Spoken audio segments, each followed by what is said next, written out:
Islam yang berbahagia dan hadirnya Assalamualaikum warahmatullahi wabarakatuh.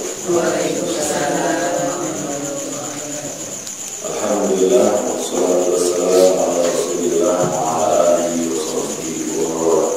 Syahada la ilaha illallah syahada anna Muhammadan abduhu wa rasuluh.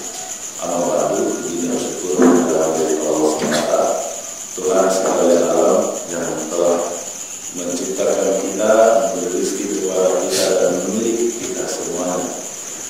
Allah Subhanahu wa taala adalah satu-satunya Tuhan yang disembah, dimuliakan, diharapkan rahmat dan ridhonya, serta dicemaskan pada murka dan adab. Allah dengan segala kasih sayangnya menurunkan Islam sebagai agama sempurna untuk manusia melalui Rasulullah Muhammad sallallahu alaihi wasallam. Semoga Allah surah limpahkan salawat dan salam kepada baginda Rasulullah sallallahu alaihi wasallam serta keluarga dan para sahabat, tabi'in dan juga para tabi'in dan kepada siapapun yang mengikuti jejak langkahnya hingga yaumul qiyamah nanti. Apabila kembali saya di Madrasah Syihab di hadapan ibu bapak semua bersama-sama membahas tentang sirah nabawiyah. Kalau tidak salah kita sudah tuntas membahas tentang hikmah serta keuntungan yang didapat bila kita mempelajari sirah. Masih ingat Pak?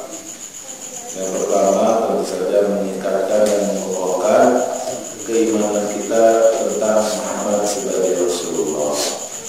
Yang kedua, kita mendapatkan model, mendapatkan prototipe ideal manusia di dalam kehidupan. Karena memang Rasulullah adalah uswatun hasanah. Yang ketiga, memudahkan kita untuk memahami Al-Quran dan Sunnah. Karena Al-Quran itu kan diturunkan oleh Allah Subhanahu wa taala secara rasul-rasul selama Nabi Muhammad 33 tahun lamanya. Jadi Allah Subhanahu wa taala menurunkan Al-Quran itu sebagai respon terhadap apa yang dialami dan terjadi dalam kehidupan Rasulullah dan para sahabatnya. Itu sudah ketika berdakwah, menjalankan Islam, bersosialisasi, berkeluarga, berperang, mencari nafkah, menjalin hubungan, bentuk masyarakat dan seterusnya. Kemudian yang keempat, menambah dan memperluas wawasan keislaman kita. Karena kita tahu bahwa sumber hukum di dalam syariat agama kita itu adalah Quran, kemudian Sunnah, kemudian sirah. Ketika kemudian dengan sirah kita pahami Al-Quran dan hadis, maka lengkaplah basic kita untuk berislam itu. Nah, semakin kuat analisa kita, pembelajaran kita daripada sirah nabawiyah ini, itu akan memperluas cakrawala pemahaman kita di bidang-bidang yang lebih spesifik, seperti keluarga, pernikahan, kesehatan, keserasian sosial, pengetahuan dan ilmu pengetahuan dan teknologi,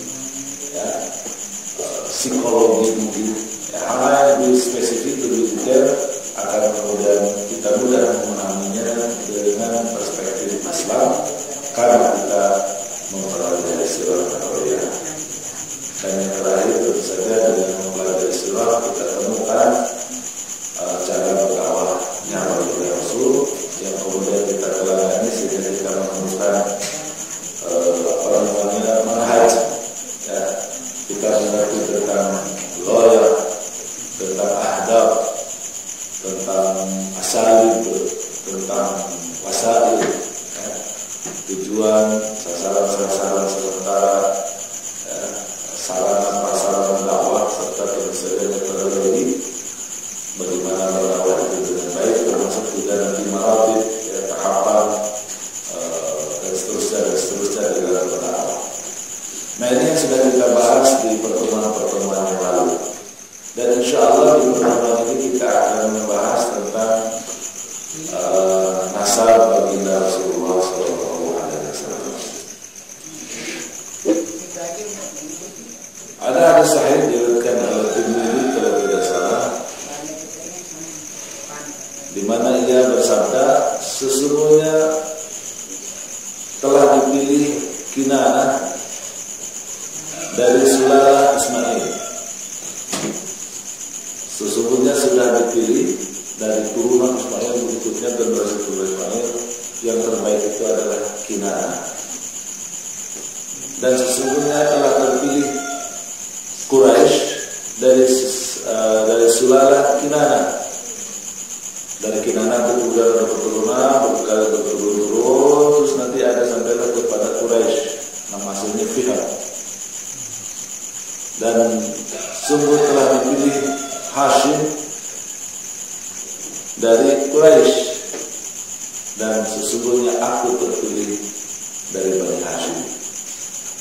Ini hadis yang paling populer dan yang sahih disepakati oleh seluruh para ulama. Sehingga kemudian silsilahnya itu secara ringkas begitu. Dari Ismail, dari turunan Ismail itu adalah Kinanah, nanti sekian generasi. Kemudian sekian generasi dari Kinanah itu ada Quraisy. Sekian generasi dari Quraisy itu ada Bani Hashim. Dan Hashim ini merupakan ayah dari Abdul Muttalib. Ya, Abdul Muttalib ayah dari Abdullah. Dan Abdullah sendiri adalah ayahnya Nabi Muhammad SAW. Secara ringkas begitu. Tapi kemudian kita temukan di berbagai literatur ada yang menerangkan tentang silsilah Nabi Muhammad SAW sampai dengan macam-macam sih. Ada yang sampai dengan Nabi Adam, ada yang sampai dengan Ibrahim, begitu kira-kira. Sebentar ya, kita coba cari di sini ada yang hampir. Ada sampai dengan Ibrahim, ya, ada sampai Nabi Adam, sampai dengan Nabi Adam dan seterusnya. Tapi tentu saja yang kemudian populer di kalangan para ulama, dan ini sepertinya disepakati ya, oleh para ulama, yaitu sampai dengan Adnan.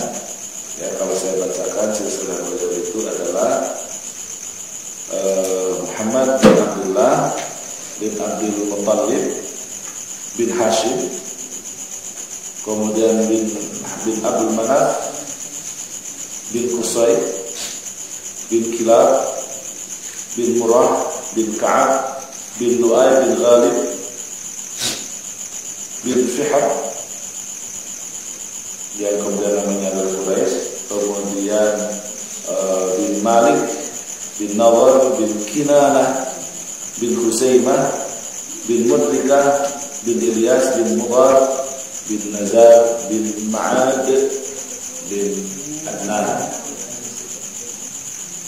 Ada lagi ke atasnya lagi sampai dengan Ismail alaihissalam. Tetapi ternyata baginda Rasulullah SAW pernah bersabda, cukuplah membahas nasab itu sampai dengan Adnan. Bila kemudian membahas setelahnya, maka akan penuh dengan kedustaan. Oleh karena maksudnya itu mungkin tidak terlacak. Ada beberapa perbedaan pendapat. Walaupun memang di beberapa ulama ada yang coba merumuskannya sampai dengan Ismail. Tapi kemudian saya katakan tadi bahwa Rasulullah SAW sendiri yang bersabda bahwa kalau bicara tentang tentang keturunan itu sampai dengan Adnan. Nah karenanya maka karena keturunannya sampai apa satu bisa dapat itu bahkan berapa? Ada 12 berapa? Dari itu saya Abdul Muttalib, kemudian siapa?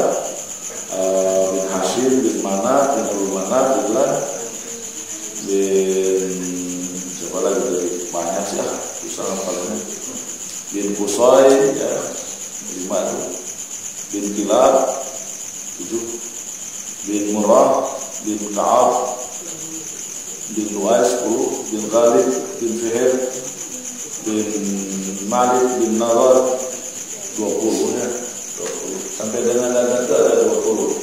Tetapi sekali lagi karenanya maka kemudian orang Arab itu satu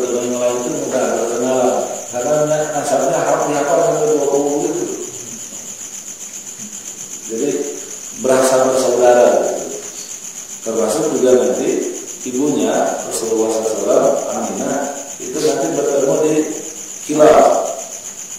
Karena khilaf itu nantinya akan ditemukan bahwa punya dua anak. Satu nanti jalurnya adalah ke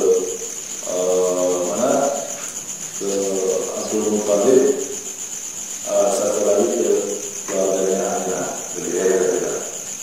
Dan ini tentu adalah hal yang biasa di kalangan orang Arab, sehingga kemudian orang itu tidak di siapa-siapa lagi mengatakan saya lebih sah-sah deh di Indonesia kan, jadi tidak siapa-siapa lagi. Jadi orang itu dikenal, jadi ini makhluk ini, manusia ini, fulan ini jelas ininya, ini bukan dari mana-mana. Bila tidak jelas maka sebutkan ketika jelasannya. Contoh misalnya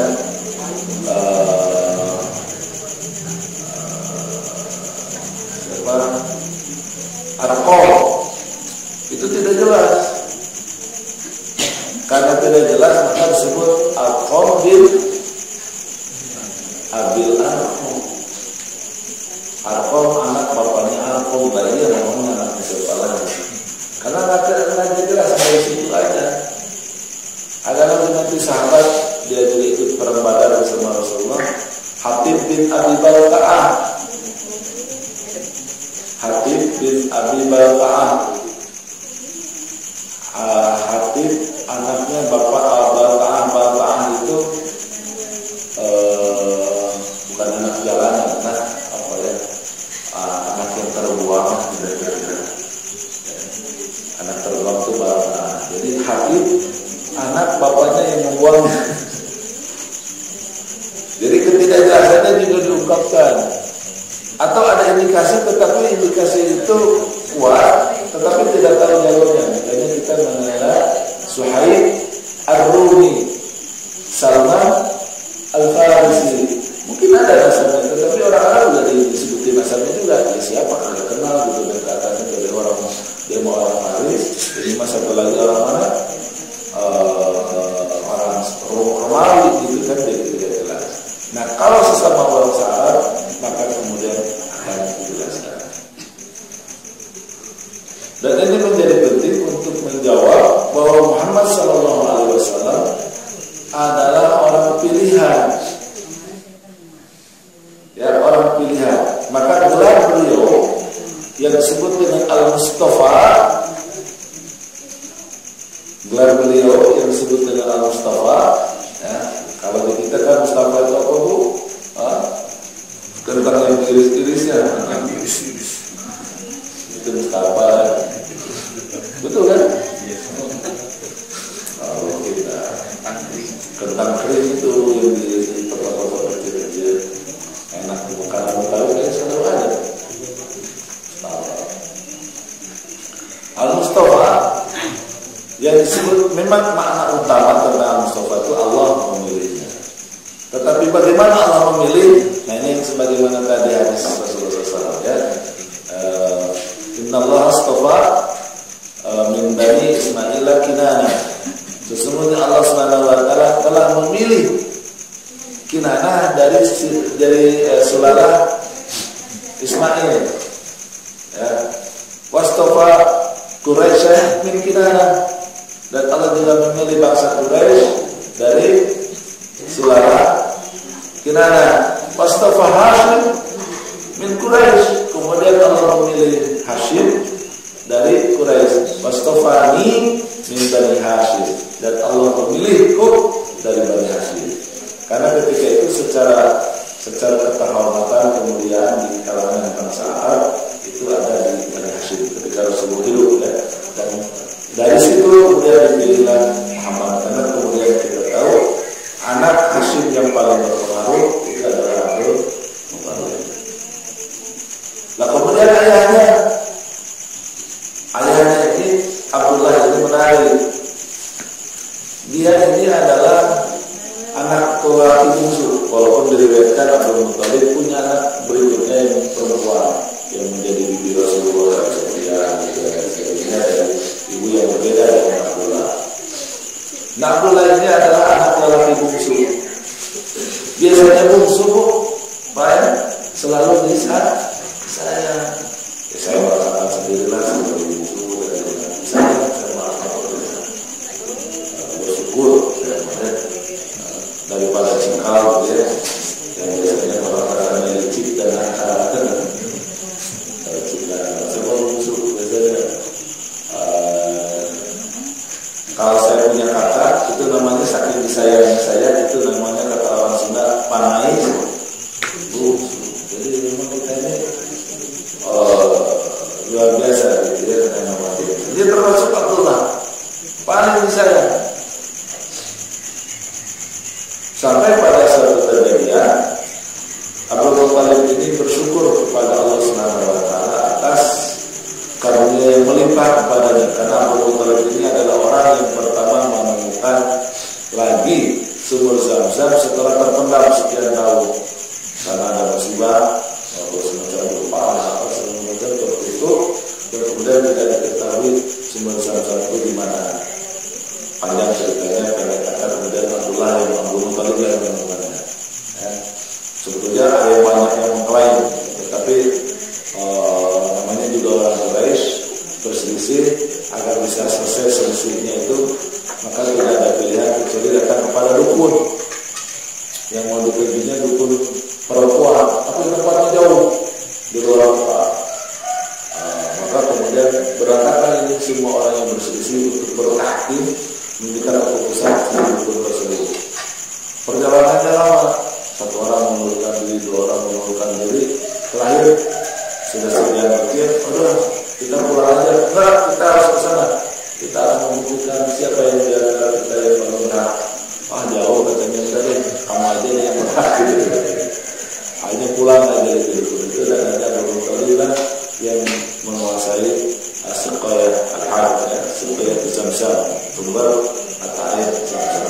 Karena maka ia mendapatkan kemuliaan, mendapatkan kehormatan, mendapatkan kekayaan dan lain sebagainya. Sehingga kemudian dalam suasana yang sudah jaya, sukses, ingin bersyukur. Dan kemudian dia bersyukurnya ingin jaya baru. Namanya juga jaya, kan jaya baru. Bisa jaya baru, jaya apa segala macam. Dia itu menyembelih salah satu anaknya, karena anaknya banyak. Jadi anak laki-lakinya saja akan satu akan disembelih. Karena dipilih, diundilah dari anak-anaknya itu. Kecil. Keluar. Aku lah. Jangan ganti lagi. Namanya juga aturan sendiri ya. Kecil lagi. Keluar. Aku lagi. Jangan Abdullah. Hanya ketiga kecil. Aku lagi lah. Walau saya sudah jadi di depan kapan ya. Ya udah kita ambil, kita sembelih dengan berat itu bisa dengan berat hati. Sampai kemudian datanglah orang tua Quraisy menasihati Abu Thalib. Ya Abu Thalib, engkau ini tokoh, engkau ini dihormati, tidak ada orang di Jazirah Arabia itu kecil kenal kepadamu, kebaikanmu, kejayaanmu, kemuliaanmu. Dan jika kamu lakukan ini akan menjadi contoh. Siapapun di orang Quraisy kalau bersyukur nyembelih anaknya, laki-laki lagi. Terus maksud kamu gimana? Ya kalau bisa sih gantilah dengan sama anak, jadinya apa sama binatang deh, unta. Ide yang bagus. Dia punya orang anak ya. Ide yang bagus. Udah, akhirnya diperlama oleh dia ratusan unta. Ada yang 100, ada yang 200 unta disembelih atas syukur dia atas kesuksesan yang didapatnya dan digantikan ke fuqara orang miskin di Mekah. Ya. Dan ketika itu masih bocah, dan akhirnya hiduplah Abdullah dan menikahlah dengan Aminah.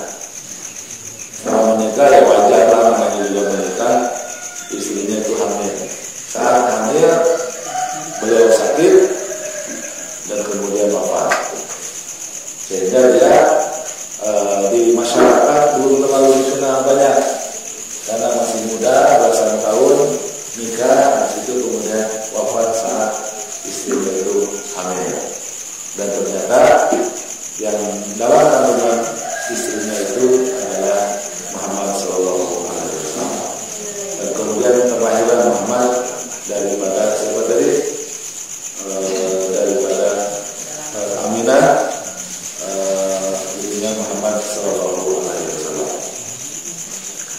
Ibu-ibu bapak sekalian, saya rasa untuk nasab cukup ya. Yang penting bahwa kita mengetahui Muhammad dipilih dari Bani Hashim. Dipilih Bani Hashim adalah komunitas pilihan di suku yang lebih besar di atasnya, yaitu Quraisy. Dan Quraisy itu adalah keturunan yang paling berpengaruh dari Kinanah, dan Kinanah adalah turunan yang paling berpengaruh dari turunan Ismail alaihissalam. Selanjutnya yang ingin saya sampaikan di kesempatan kali ini adalah hikmah diturunkannya Muhammad SAW di bumi Jazirah Arabia. Kenapa Muhammad itu dipilih dari Jazirah Arabia? Tidak dipilih dari Persia yang sedang jaya, atau Romawi atau sebelumnya Yunani, atau dari Cina, ya, Konghucu lah misalnya, atau dari India, atau dari Pulau Jawa. Perbedaannya nanti dari Pulau Jawa, kurang itu nadanya kayak di Jawa.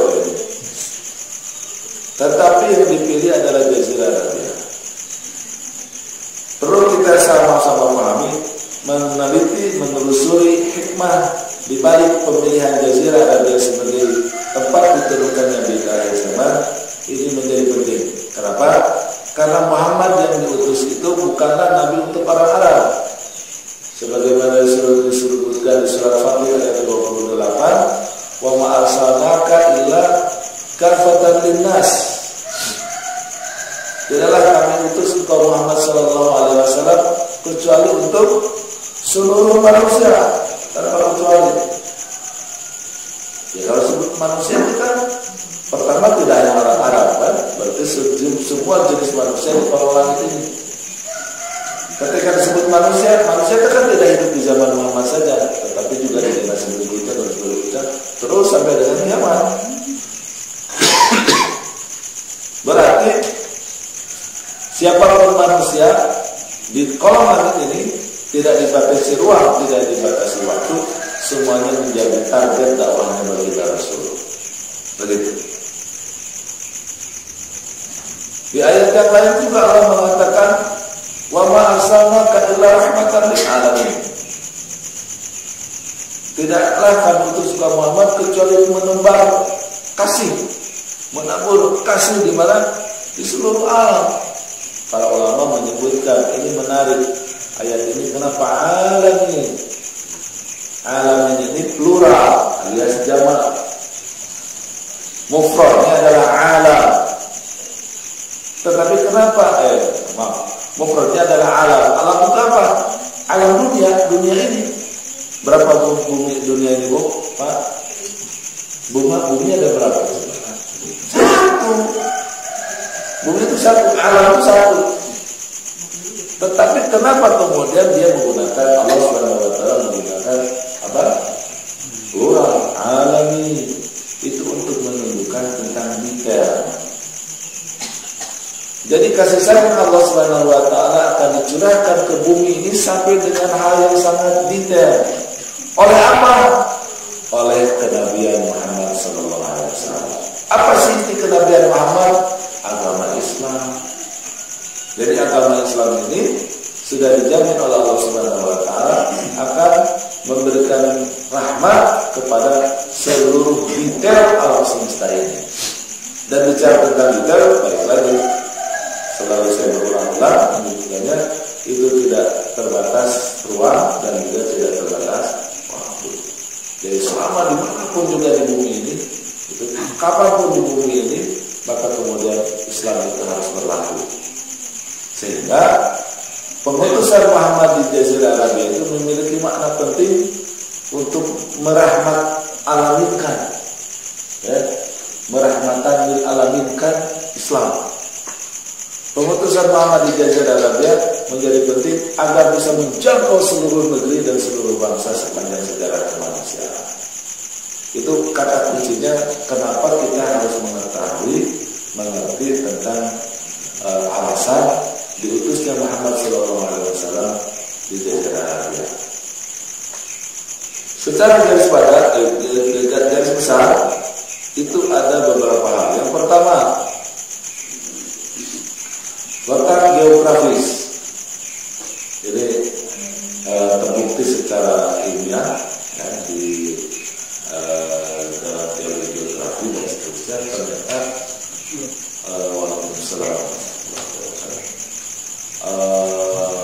Jazirah Arabia itu kalau kita buka peta, itu Jazirah Arabia itu ada di tengah.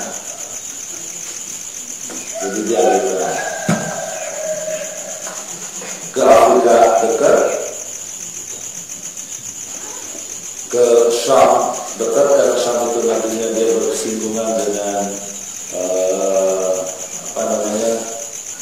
peradaban Barat, karena kita tahu bahwa Bizantium Timur itu kan ada di daerah atas, daerah Syam, ke Syam, kemudian Syam secara keseluruhan. Kalau ke Afrika juga ketemu juga dengan komunitas Nasrani di Skandaria, itu juga termasuk satelitnya Romawi Timur. Kemudian masih ke atas sedikit ke timur itu sudah bertemu dengan Persia. Tentu saja kalau sudah bicara Persia, ke bawahnya ke selatan itu nyambung dengan India, dan ke timur dari Persia itu nyambung dengan Cina. Ya, kalau sudah Cina nanti plus dengan Jepang dan Korea gitu. Ya, kalau ke selatan nyambung dengan Nusantara Indonesia. Dan selatan itu luar biasa, disebutnya juga anak benua. Anak benua, kalau disingkat itu anak benua itu adalah IPB.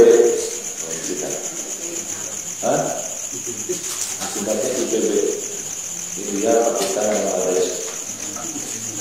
Itu di situ ada sekitar mungkin 2 miliar, ya 2 miliar, hampir 2 miliar manusia. Jadi ini akan benua. Kemudian ke barat itu ke Afrika, ke atas lewat Turki, ya, oke, Turki dan Asia, lewat Turki. Nyebrang sedikit sudah Bulgaria. Kalau tadi ke barat Afrika Utara terus ya ke Aljazair, Maghrib, Tunisia, Mauritania, dan kemudian Senegal. Naik ke atas itu sudah Eropa juga. Ya, itu bisa Spanyol, bisa Italia, bisa Prancis.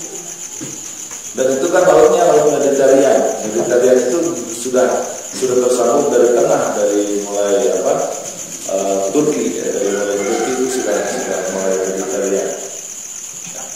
Jadi dekat banget kemana-mana.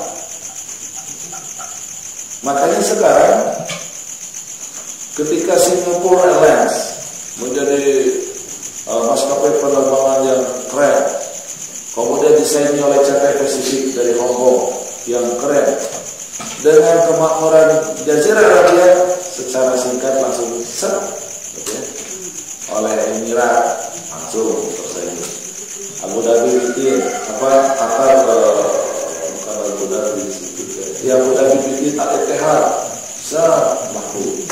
Tambah lagi Qatar Airways laku. Saudi Arabia itu karena dia mau punya Mekah dan Madinah. Dari zaman dulu yang namanya penerbangan itu tidak akan pernah putus, yang namanya tidak. Ya, ditambah lagi kemudian Jazirah Arabia ini menjadi target daripada migran worker, dari migran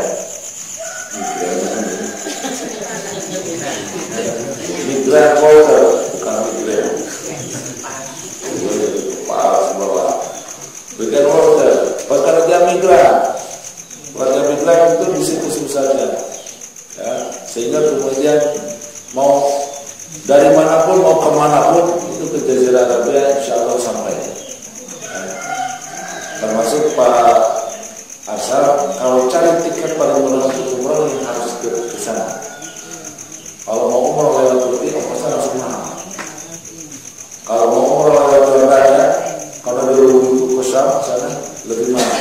Sehingga Jordan tidak bisa bersaing untuk umroh sini nomor 1 untuk Jordan dan negara lain. Mau mana lagi? Singapore Airlines sekarang berusaha semua tenaga untuk bisa juga menjadi target umroh. Ya, lumayan lah. bisa memberangkatkan dari mana-mana kecuali dia bekerja sama dengan Emirat dan bekerja sama dengan Etihad. Sengaja saya bicarakan tentang penerbangan karena yang paling gampang mengukurnya hari ini. Ini kita bayarkan 15 abad yang lalu.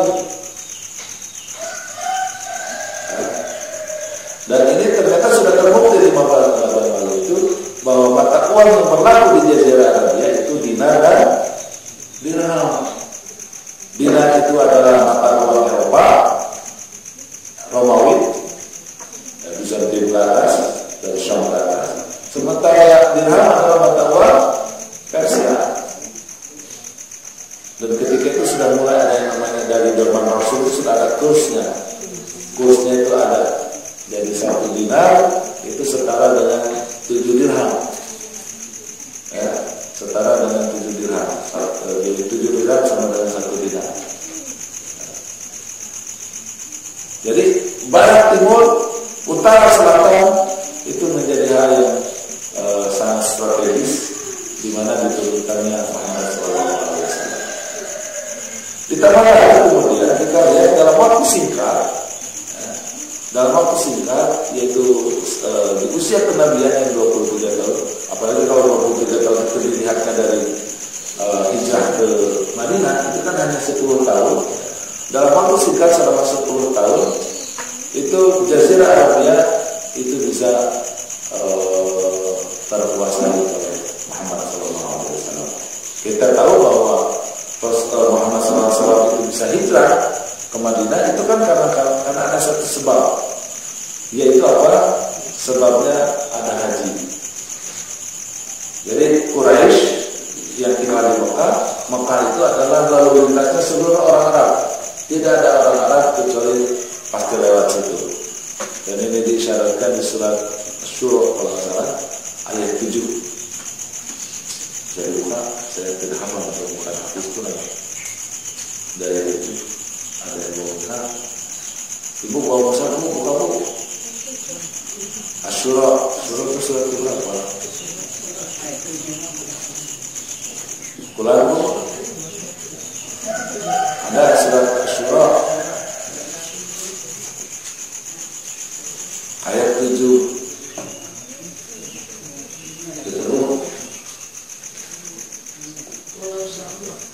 Apa?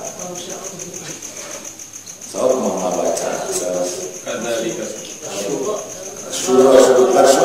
Surah. وكذلك أوحينا إليك قرآنا عربيا لتنذر أم القرى ومن حولها وتنذر يوم الجمع لا ريب فيه فريق في الجنة وفريق في السعير. Apa artinya? Alhamdulillah, dan seperti itulah dari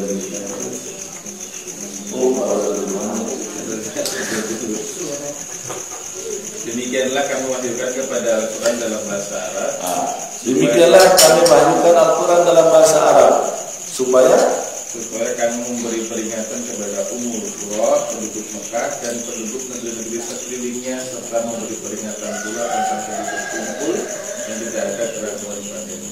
Nah, ini juga merupakan alasan kenapa kemudian Jazirah Arabia dipilih, karena seluruh masyarakat Jazirah Arabia yang terpencah-pencah di wilayah yang relatif luas, di pedesaan-pedesaan, di kampung-kampung sekitar itu, tapi frekuensi pertemuan di antara mereka rapat.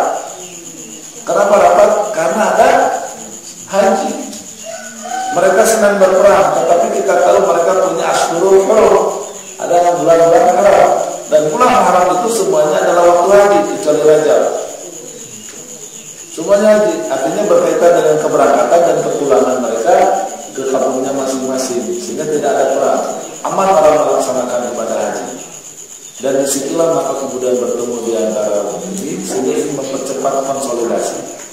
Makanya poin yang kedua,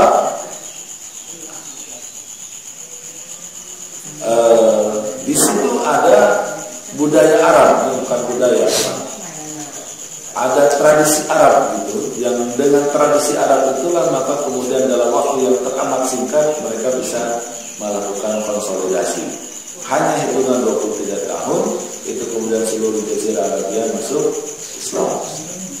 Dan tentang geografis tadi yang saya sebutkan tengah di dunia, kita tahu bahwa di zaman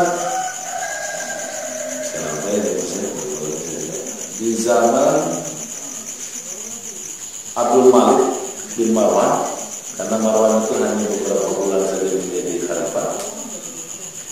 Setelah Marwan itu mengambil kekuasaan dari Yazid, dari Muawiyah kedua, yang hanya beberapa bulan juga menjadi khalifah, diambil oleh Marwan, kemudian yang diturunkan kepada anaknya Abdul Malik, dan Abdul Malik lah yang membangun Bani Umayyah. Dia menjadi khalifah kalau nggak salah 20 tahun. Kemudian diwariskan kepada Walid, adiknya Walid bin Malik, itu dalam beberapa tahun. Dan kemudian kita lihat berikutnya dari Walid itu diturunkan kepada Umar bin Abdul Aziz. Itu tahun 99 Hijriah. Umar bin Abdul Aziz hanya memimpin sekitar 2 tahun setengah, 30 bulan.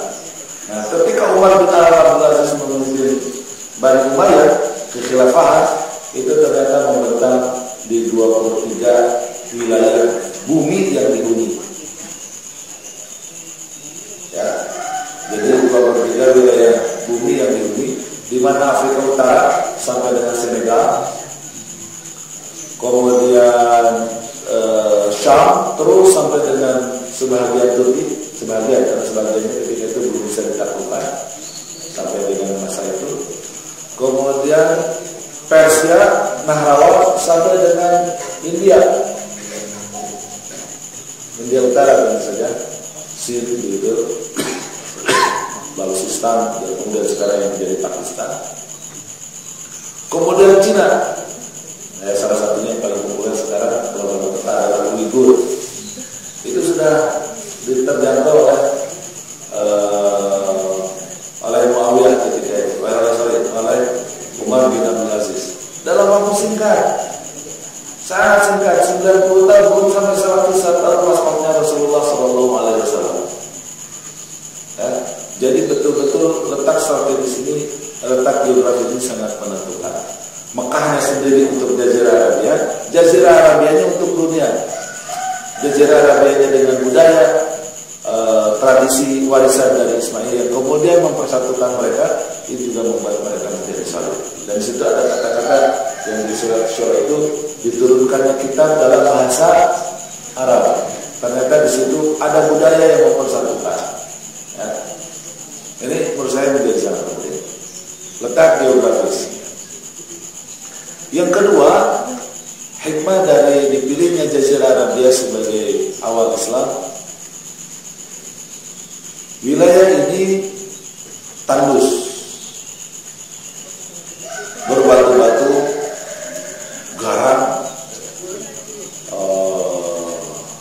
tidak menarik untuk dikunjungi, tidak menarik untuk ditaklukkan dengan beberapa alasan. Pertama, tidak ada hasil pertanian, karena zaman dulu yang namanya wilayah jajahan itu harus ada lahan pertaniannya.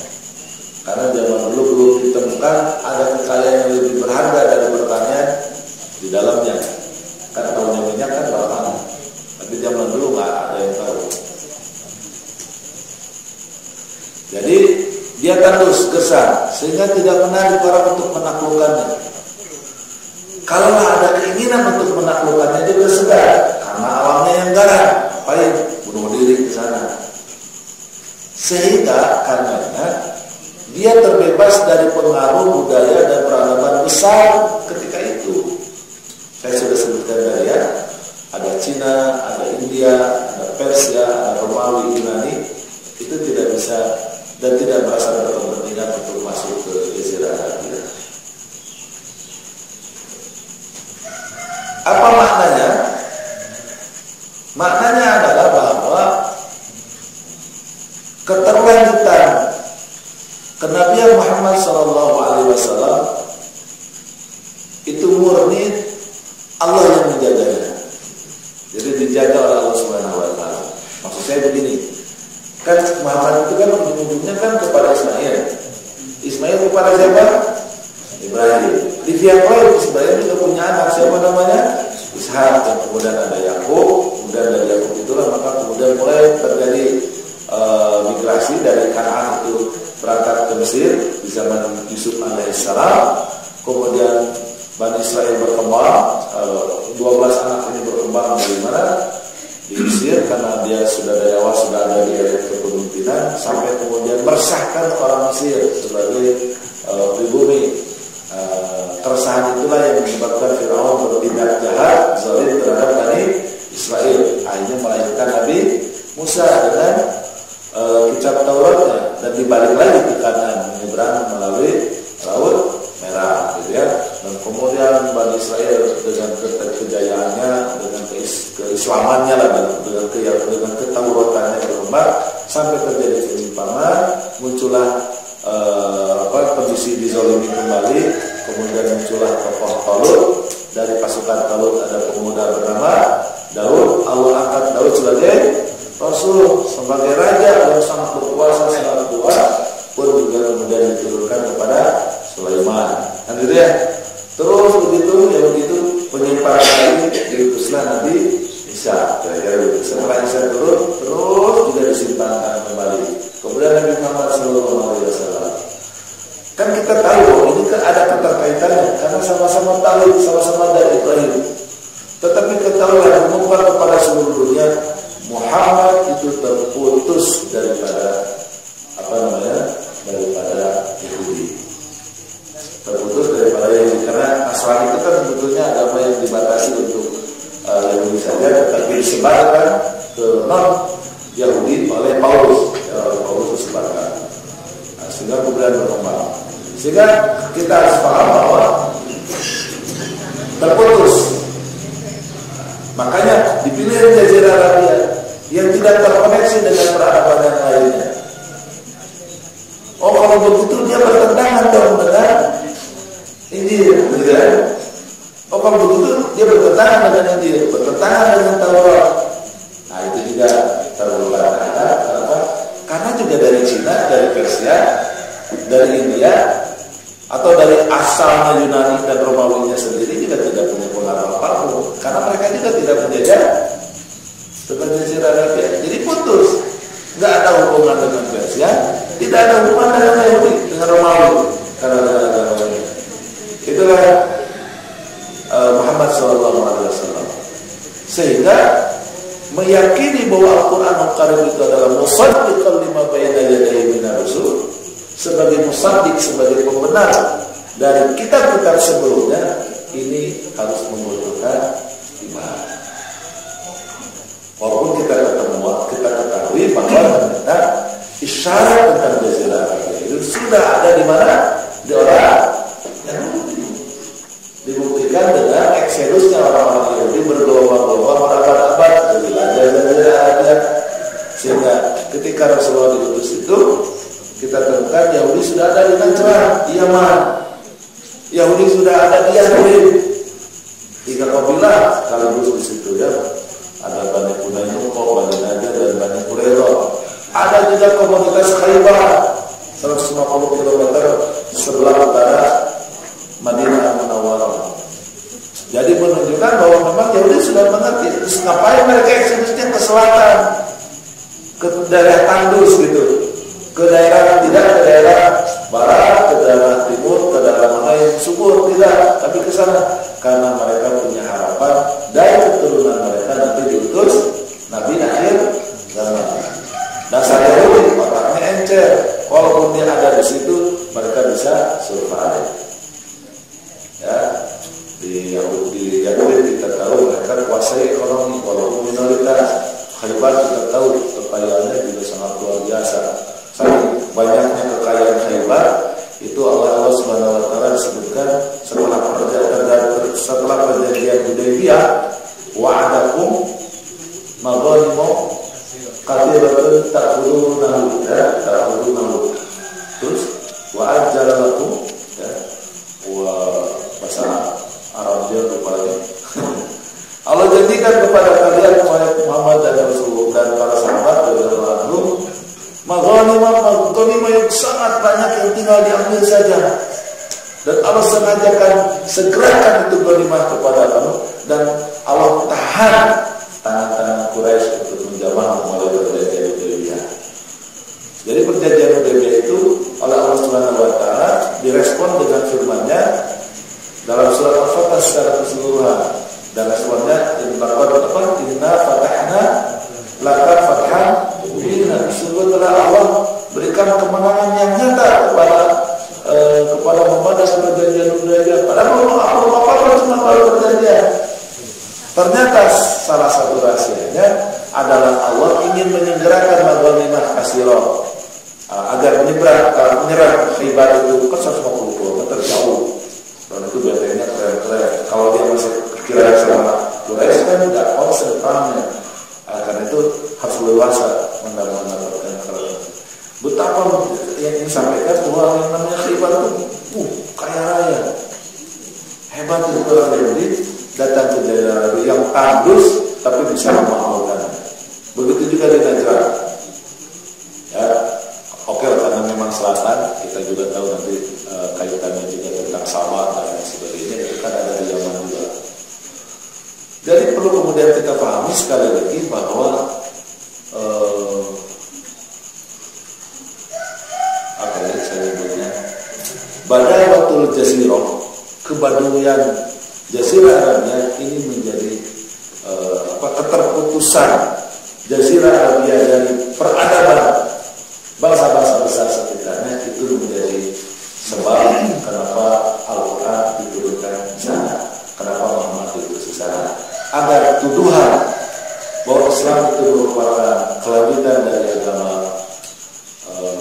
nyontek dari agama Nasrani dan Yahudi terbantahkan. Ada tuduhan bahwa mungkin saja itu Muhammad mendapatkan pengaruh dari mana? Dari bangsa-bangsa yang lain, itu juga terbantahkan. Dan timur ini memang saya katakan berbicara tentang mengimani Muhammad SAW. Kita yakin dia adalah manusia biasa yang dipilih sengaja oleh Allah, yang kita nggak usah protes. Udah maunya Allah di situ, silakan. Dan inilah yang menyebabkan sekali lagi nanti juga keterputusan ini. Muhammad SAW itu adalah buta huruf. Kenapa buta huruf? Agar mewakili kabilahnya, agar mewakili komunitasnya. Di Quraisy itu sudah bisa baca tulis, tetapi itu minoritas, mayoritas tidak bisa baca tulis. Salah satunya Muhammad SAW tidak bisa baca tulis. Walladzi ba'atsa fil ummiyyin. Sudah kami utus salah seorang dari orang-orang yang buta huruf, kira-kira begitu. Itu Muhammad SAW. Itu juga menegaskan keterputusan. Karena berbicara tentang membaca dan menulis, itu identik dengan Romawi, itu identik dengan Persia. Kalau Romawi berarti identik dengan Bible, ya, Persia ya dengan agama Persia, ya, apalah Zoroaster, apalah gitu, dan seterusnya. Dan itu semuanya termaktub. Ada Cina apalagi kita tahu bahwa mereka pertama menemukan teknologi kertas, sehingga kemudian tulis menulis di Cina itu sudah ribuan tahun. Dan kita tahu Konghucu kan juga sebelum Masehi. Dan itu menunjukkan bahwa putusnya pengaruh dari budaya yang lain menunjukkan Muhammad SAW asli diinginkan oleh Allah Subhanahu wa taala. Yang ketiga, pada bangsa Jazirah Arabia itu terdapat fitrah kemanusiaan. Fitrah kemanusiaan. Ini tentu saja membuat kita harus merubah atau meredefinisi tentang konsep jahiliyah yang dinisbatkan kepada orang Quraisy. Karena orang Quraisy, orang Arab itu jahiliyah. Jahiliyah itu bukan dalam pengertian bodoh kata toloyo, ya, bodoh gitu, dalam primitif, bukan. Betulnya bukan itu. Tetapi yang disebut dengan jahiliyah itu ketika dia disandingkan dengan Yahudi, ya, ketika disandingkan dengan Yahudi, baru kemudian ketemu maksud jahiliyah. Nah, Yahudi itu tidak jahiliyah. Kenapa? Karena selalu dibimbing oleh para rasul, dibimbing oleh kitab-kitabnya. Ada Taurat, ada Zabur, ada Injil. Sepanjang sejarah mereka dalam berdekatan, dan selalu ada rasul, selalu ada nabi di kalangan mereka. Sehingga mereka itu orang-orang yang berilmu. Dari mana ilmunya? Ya dari Taurat, dari Zabur, dari Injil. Dan dari Nah, dari Nabi Ismail sekian ribu tahun sampai dengan Muhammad SAW sekitar bulan tahunan, itu ternyata tidak ada Rasul. Sehingga itulah yang disebut dengan jahil. Jadi kehidupan mereka murni didasarkan kepada insting, tidak didasarkan kepada wahyu. Nah, insting yang dipeliharakan Allah di Jazirah Arabia itu masih pure, masih murni. Sehingga saya menyebutnya mereka adalah berperadaban fitrah. Karena modalnya itu Ismail. Kan turunan Ismail semuanya. Makanya modalnya Ismail. Ismail itu apa?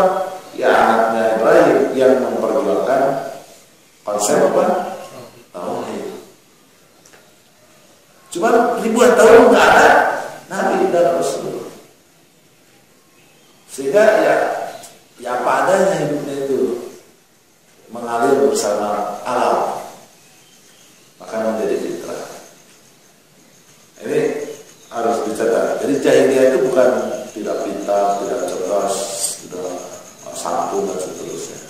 Nah, karena kemudian mereka ngotak-atik kehidupannya sendiri, maka kemudian muncullah fenomena-fenomena jahiliyahnya itu.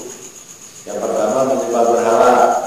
Itu pun juga tidak ribuan tahun, tetapi 150 tahun sebelum Rasulullah lahir. Sudah kita bahas di sini tentang munculnya tokoh namanya Amr bin Luhai yang meletakkan pertama kali patung di Ka'bah. Jadi saja penyembelih itu. Sebetulnya intinya mah dia mau bertauhid. Karena nggak ada Rasul, nggak ada Nabi, bingung menyembah Allah dari mana gitu. Tiba-tiba kemudian si Amr bin Luhai dan Syam ditemukan di sana ada komunitas yang sedang berhala. Kayaknya begini nih, di bawah berhalanya ditancapin di Ka'bah dan kemudian berturunan 150 tahun. Mereka itu sangat sayang kepada perempuan, gitu ya. Itu fitrahnya. Perempuan itu dilindungi, dimuliakan. Itu fitrahnya karena dari Ismail yang melindungi dan memuliakan ibunya siapa? Ya, siapa? Namanya perempuan itu di kalangan Arab itu terhormat karena single parent. Sejarahnya begitu. Sehingga yang namanya perempuan itu dilindungi. Maka secara fitrah orang Arab itu melindungi perempuan, bukan dalam rangka menyepakati Quraisyah. Jadi Quraisyah ketika membahas jilbab itu tidak bisa kita bukti bahwa jilbab itu adalah budaya Arab. Saya juga di berbagai kesempatan jilbab adalah budaya Arab, kerudung adalah budaya Arab. Karena secara fitrah mereka melindungi perempuan. Perempuan itu tidak bisa di murah-murah meriahkan begitu, maka kemudian ditutupilah dengan jilbab. Sebagaimana jilbab itu juga berlaku di agama Yahudi sampai dengan Nasrani, dan bekas-bekasnya ada di Eropa bahwa yang namanya suster pakai jilbab. Cuma ke Afrika jadi jilbabnya berkurang, keteknya kelihatan. Datang ke Indonesia bisa berlutut, ya rambut kelihatan, kayak itu ada perbedaan. Tapi bahwa sesungguhnya mereka pakai jilbab sudah ada dari dulu. Coba silahkan sekarang ikuti Natal, ya ikuti Natal Kristen. Itu kan ada gambar-gambar, termasuk gambar siapa? Buddha, pada pakai jilbab kan? Jadi kalau kita lihat, memang dia adalah fitnah pakai jilbab itu. Tapi yang menjadi problem adalah karena jahiliyah itu, karena nggak ada nabi, nggak ada apa segala macam. Jadi kalau mikir perempuan itu high cost.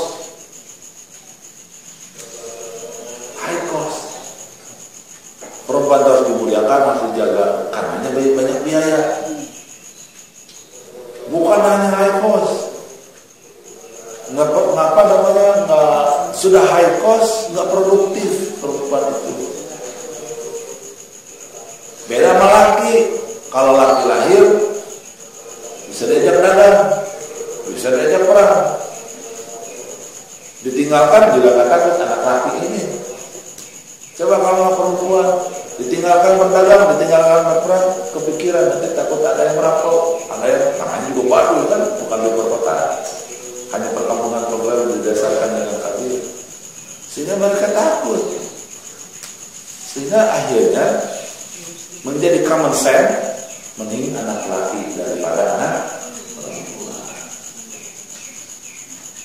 Sehingga orang jahiliyah itu dahulu ketika keluar apa laki perempuan muswajhu muswadah bahwa kasih maka wajahnya hitam sedih penuh dengan kebencian. Kalau lahirnya anak perempuan, bukan berarti mereka itu tidak sangat perhatian. Yang namanya perempuan dilindungi oleh segala macam, dimuliakan oleh mereka. Tapi ngurusnya high cost berat. Sampai ada beberapa kabilah, sebahagian kabilah lainnya, saking beratnya ngurus perempuan, sudah tidak tega lagi untuk dipertahankan hidup. Maka hanya dikubur. Lah kenapa dikubur hidup-hidup, tidak ditebas saja lehernya? Perempuan. Setiap laki-laki tidak tahan melihat perempuan menderita. Itu fitrah. Kalau anak laki-laki dibunuh aja, dan ada itu orang Quraisy. Dan itu sebagaimana Rasulullah isyaratkan, ayyudzan bin azam, kata Ibnu Mas'ud kepada Rasul. Dosa apa yang paling besar? Antaj'ala lillahi niddan wa huwa khalaq. Kau ciptakan sekutu bagi Allah setelah kamu tahu Allah yang menciptakanmu. Tsumma kata Ibnu Mas'ud, apalagi? Yang kedua kata Rasulullah, antaqtula walaka khasyata yaqtula ma'a. Kau bunuh itu anak lakimu karena kamu takut dia kerecokin dan mendatangi jatah makan kamu. Nah kalau udah bunuh laki-laki dia tebas saja. Nah kebanyakan anak kita kurang sadar aja. Bunuh. Anak perempuan nggak ada cerita. Dan itu tidak seluruh kabilah, hanya kabilah tertentu yang sangat ekstrim, yang kemudian mereka mengubur hidup-hidup anak perempuannya. Walaupun diperdebatkan katanya dhaif hadisnya tentang Umar radhiyallahu anhu. Ya kita tidak sebut Umar, ada yang lain ya, yang mengubur hidup-hidup. Kenapa dikubur hidup-hidup? Karena orang Arab tidak tega melihat darah muncrat dari seorang perempuan. Maka perempuan itu dilindungi. Ya cuma jahiliyah tadi nggak ada risalah, nggak ada hidayah.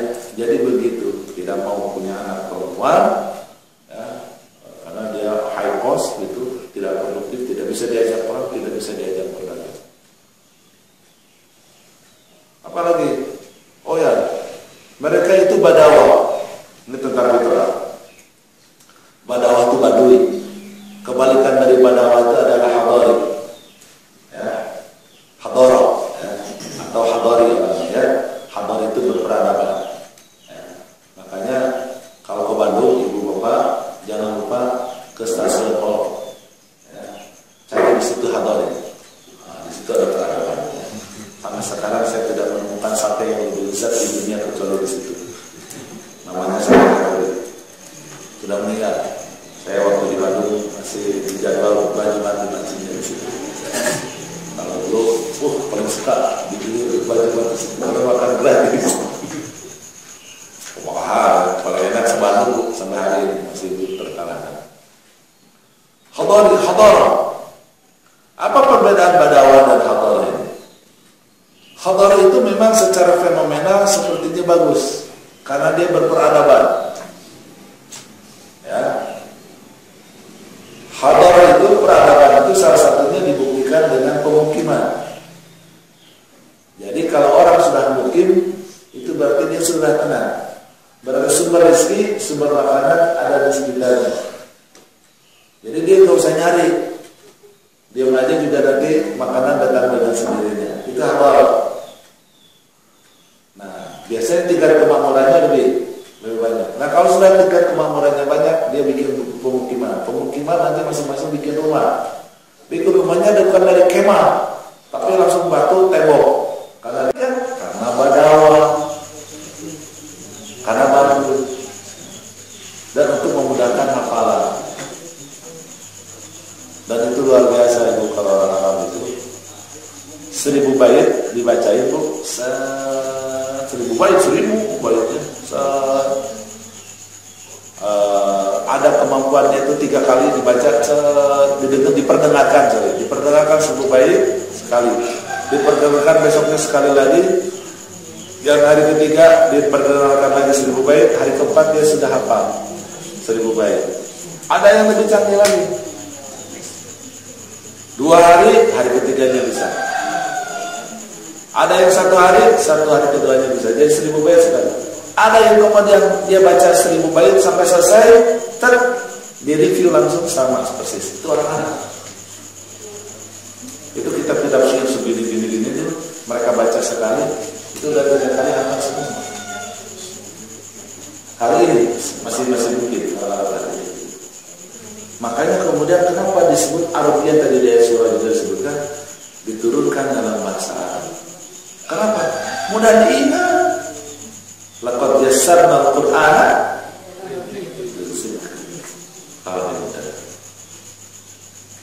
Al-Quran itu sudah Allah mudahkan untuk karena bahasa Arab. Bahasa yang lain tidak bisa. Dan apalagi bahasa Turki. Bisa banget bahasa Turki. Ya. Bahasa Cina apalagi. Nah, komplit bahasa Cina mah nggak ada R. Sebagaimana tidak komplitnya bahasa Jepang, nggak ada R. Rasulullah. Bahasa Arab komplit. Dan di bahasa Arab itu ada satu huruf yang tidak ada di bahasa yang lain, tapi di huruf yang lain ada semuanya di bahasa Arab, yaitu huruf Dor. Sod dikasih titik itu nggak ada di bahasa tidak ada bunyinya di seluruh bahasa di dunia. Tetapi seluruh bahasa di dunia itu makhraj hurufnya ada di hijaiyah yang 26. Nah ini karena badawah tadi, ya, sehingga melahirkan sekali lagi kefitrahan yang sangat luar biasa. Nah, kalau diurutkan kefitrahan itu tadi sudah beberapa hal yang saya singgung. Pertama adalah tadi saya sebut apa tadi? Menghormati perempuan. Yang kedua menghormati tamu. Ya, karena tamu itu barang mahal.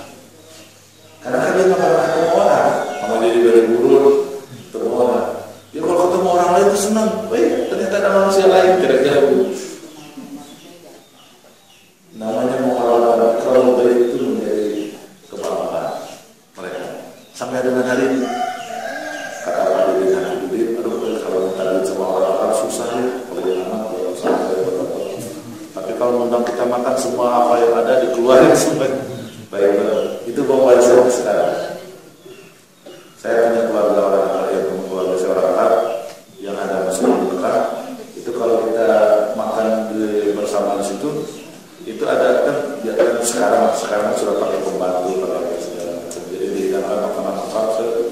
Itu makanan sudah dihidangkan. Itu rebutan itu di dekat nasi. Rebutan itu di dekat nasi. Apa? Ngebagiin nasi. Orang Arab mah biasa. Jadi kalau makan itu sudah biasa. Itu kemudian kalau kita kadang-kadang orang Indonesia kayaknya nggak sopan, tapi itu warisan budaya sampai hari ini. Kemudian itu masih ada. Yang ketiga adalah berani, walaupun karena jahiliyah menjadi suka perang. Yang keempat wafa, setia orang Arab. Kemarin di grup WhatsApp, salah satu grup WhatsApp ada yang posting, konon katanya dari bukunya Salim Afilah dalam Netapan Tua, dan ini sering diposting. Biasanya kalaupun diposting itu saya tidak pernah komentar, cuma di grup ini berkomentar karena kebetulan ada yang menanyain ini riwayatnya gimana, ada nggak, terus banyak membahas tentang riwayat, ada hadisnya apa sahih atau tidak dan sebagainya. Apa kisahnya? Kisah tentang agar tidak ada lagi yang mengatakan, ya, agar tidak ada lagi yang mengatakan. Jadi kisahnya itu konon riwayat itu karena ada orang luar Madinah datang ke Madinah untuk urusan kampungnya, terus dia tambatin apa namanya unta di salah satu kebun. Kemudian dia selesaikan kebutuhan, pas pulang ternyata sedang disembelih sama seorang kakek-kakek. Tapi marah, dibunuh, dipukul sampai mati. Ahli warisnya nggak terima, dibawa orang ke Umar bin Khattab dan dilanjutlah cerita.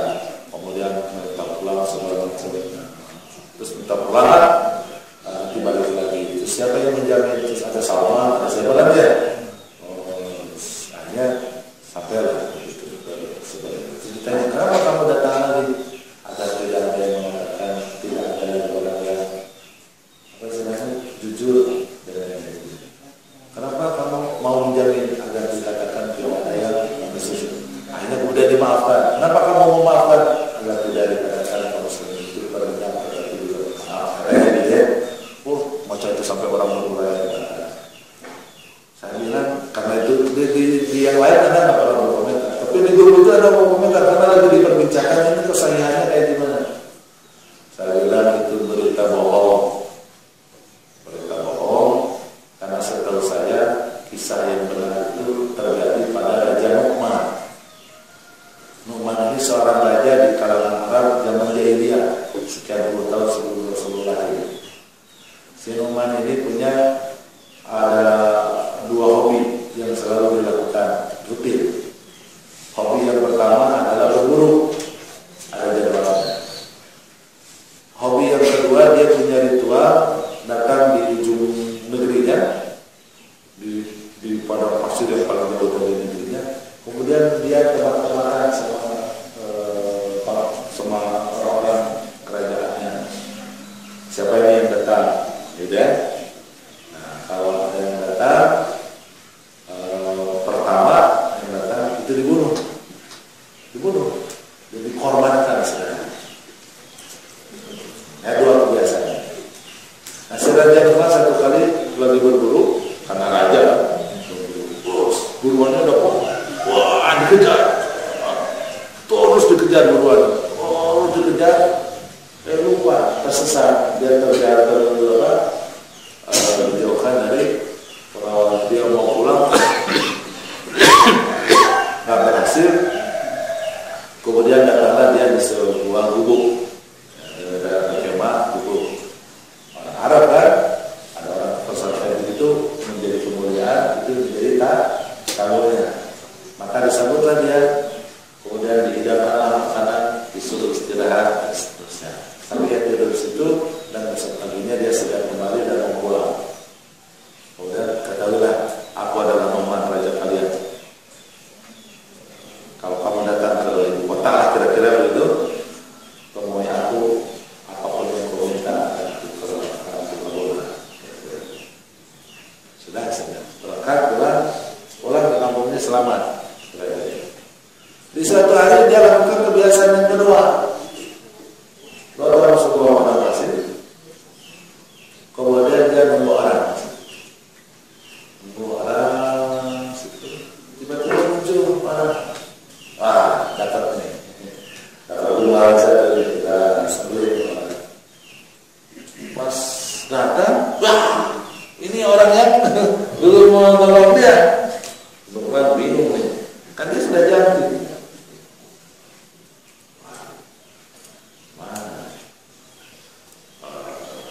Akhirnya diajak dialog, ya kamu, ya sialan apes, datang ke sini ya dibunuh.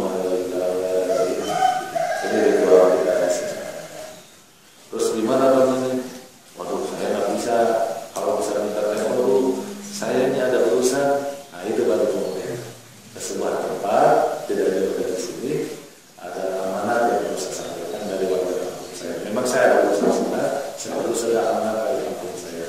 Kemudian saya juga harus menyampaikan karena saya juga ada amanat hal-hal tentang keluarga saya. Jadi singkat saya ngomong dulu. Biar segala urusan ini bisa terpenuhi semuanya. Boleh berapa hari? 1 hari, 24 jam. Nah, bergulirlah cerita itu. Terus siapa yang menjamin kalau ya? Fatihnya apa? Karena melihat kamu yang orang baik, saya gila Fatih, mati lo kamu coba dia datang dibunuhnya dan berjalan cerita. Sehingga kemudian akhirnya Fatih besok harinya menjelang maghrib mau ditebas lehernya. Tapi ternyata dari kejauhan kelihatan orang itu datang, kemudian tersungkur, datang lari. Dan saya sudah meminta diri saya. Kemudian akhirnya ya udah kalau begitu kamu sudah datang. Kemudian raja jadi ingat terhadap janjinya kepada seorang ini.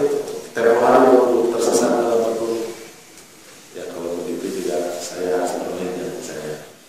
Kalau ini mau enggak, sekarang minta bebas dan diburu. Ya udah kalau begitu dibebasin. Nah setelah itulah maka kemudian cerita itu bergulir. Dan cerita Nu'man ini saya baca dari dahulu untuk menunjukkan bahwa orang jahiliyah itu, orang Badawah itu adalah orang yang setia. Terus kembali lagi ke WhatsApp.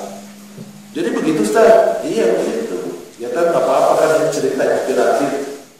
Ya segera nggak bisa begitu. Gimana kenapa? Apa kepentingannya Ustaz? Ya penting banget lah. Karena siapa yang menerangkan ini cara dengan cara begini, ini adalah berdusta atas nama umat. Karena itu cerita Khalifah Umar. Nggak bisa. Ini berdusta atas nama umat. Boleh begini. Luar inspiratif kemudian. Kalau marah-marah itu dengan tokoh yang lain. Nah tokoh-tokoh dalam umat itu diganti menjadi Umar, menjadi Salman, menjadi siapa lagi dan seterusnya. Kalau mau didetailkan lagi itu bisa kita temukan padanya ada hal yang sangat janggal ketika kemudian hukum acara pidana tidak berlaku. Kan yang namanya membunuh kan kisos. Kisos kan ada hukum acaranya. Sementara Umar radhiyallahu anhu adalah peletak dasar-dasar hukum acara pidana. Jadi nggak mungkin dong kayak begitu, enak banget. Batang kumpulin dia udah kisos begitu. Bisa berbulan-bulan itu keputusan sampai eksekusi. Malah sidang sekian kali sidang. Kan waktu itu diketahui buktinya abdan kan sengaja atau tidak, aku buktikan kalau banyak. Apakah ada kecelakaan atau penyengajaan dan seterusnya. Banyak prosesnya, berbulan-bulan di pengadilan. Ini dalam satu hari itu bisa selesai keren. Nah ini yang kemudian harus dipahami. Bahwa orang Arab adalah setia. Dan ini dibuktikan nanti kita akan temukan di tahun ke-6 dan atau antara 6 dan 7 Hijriah ketika setelah selesai perjanjian Hudaybiyah. Setelah perjanjian Hudaybiyah itu juga kemudian orang Quraisy menjadi leluasa. Tidak terkecuali Abu Sufyan itu juga berdagang ke Syam. Dalam waktu yang bersamaan Rasulullah juga kirim surat ke Heraklius yang sedang kungker di Syam. Kungker karena dia dari Bizantium kan, dari Bizantium tidak bisa bahasa Arab. Heraklius itu. Dan kekuasaannya sampai dengan Syam. Dia lagi kungker di wilayah Syam. Jadi kungker dari dulu sudah ada. Nah, sidang ada istananya di sana. Dapat surat itu. Wah ini surat keren ini. Cuman ini benar kan surat ini dari Muhammad. Coba cari nih orang-orang Arab. Di sini ada orang Arab, ada katanya dikumpulin orang Arab. Terus ditanya sama Heraklius, siapa di antara kalian yang paling dekat asalnya dengan Muhammad? Cintanan ketika itu siapa? Abu Sufyan. Boleh kamu sini diinterogasi. Tolong terangkan kepada kami siapa itu Muhammad. Lalu Susi apa yang diajarnya apa? Sama Abu Sufyan semuanya dijelaskan sejelas-jelasnya tanpa dikurangi. Padahal Abu Sufyan adalah gembong musuhnya Quraisy, musuh besar Muhammad sallallahu alaihi wasallam. Ini menarik. Jadi memang dia memiliki kesetiaan yang sangat luar biasa. Jadi itu karakter-karakter Arab. Sehingga nanti akan kemudian kita lihat ketika turun agama Islam, segala hal yang berdasar tradisi Arab dan itu adalah baik dilanjutkan dalam Islam. Hijab, ada lihat, menghormat jelas. Lalu minum apa? Maka minum billahi wa yudhahir falubli beriman. Maka hendaklah dia apa? Menghormati tamunya. Berani jelas. Dalam Islam harus berani. Makanya ada jihad. Setia wis sangat jelas. Jadi baru 4 sebelumnya kalau ditambah lagi nanti sangat banyak hal yang menunjukkan tentang fitrah. Termasuk yang paling fitrah itu sekali lagi adalah tauhidnya tadi. Makanya dalam Al-Quran, "Idza sa'altahum man khalaqas samawati wal arda yaquluna Allah." Jika ditanya kepada mereka, siapa yang telah menciptakan langit dan bumi, tegas mereka menyebut Allah Subhanahu wa taala. Subhanallah, sudah 45. Masih belum beres itu. Jangan beres saja ya. Jadi itu yang bisa saya sampaikan. Ibu bapak sekalian yang dimuliakan oleh Allah Subhanahu wa taala, hikmah kenapa diutus Muhammad sallallahu alaihi wasallam ada di di Jazirah Arab. Yang pertama karena letak geografisnya dari dua tujuan letak geografis itu. Pertama Mekah sebagai pusat Jazirah Arabia sehingga kemudian dalam waktu singkat kurang dari 20 tahun bisa dikonsolidasikan mereka semuanya kira-kira menurut para sejarah angkanya di 100.000 orang. Kemudian juga terletak di berlapis dalam peta dunia pun juga begitu strategis, di mana menjangkau seluruh wilayah timur, barat, selatan, dan itu dibuktikan saya katakan tadi di zaman Umar bin Abdul Aziz.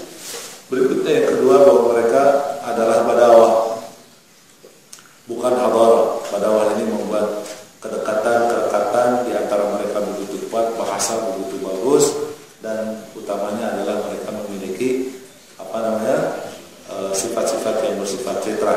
Saya sebutkan 4 hal, yaitu tadi adalah menghargai perempuan, hormat tamu, pemberani, dan setia dengan janji. Itu yang bisa saya sampaikan di kesempatan kali ini. Mudah-mudahan Allah berkenan memberikan hidayah dan petunjuknya untuk kita semua untuk menjadi hamba Allah yang taat patuh, selalu mengikuti sunnah Rasul. Aku melihat Assalamualaikum warahmatullahi wabarakatuh.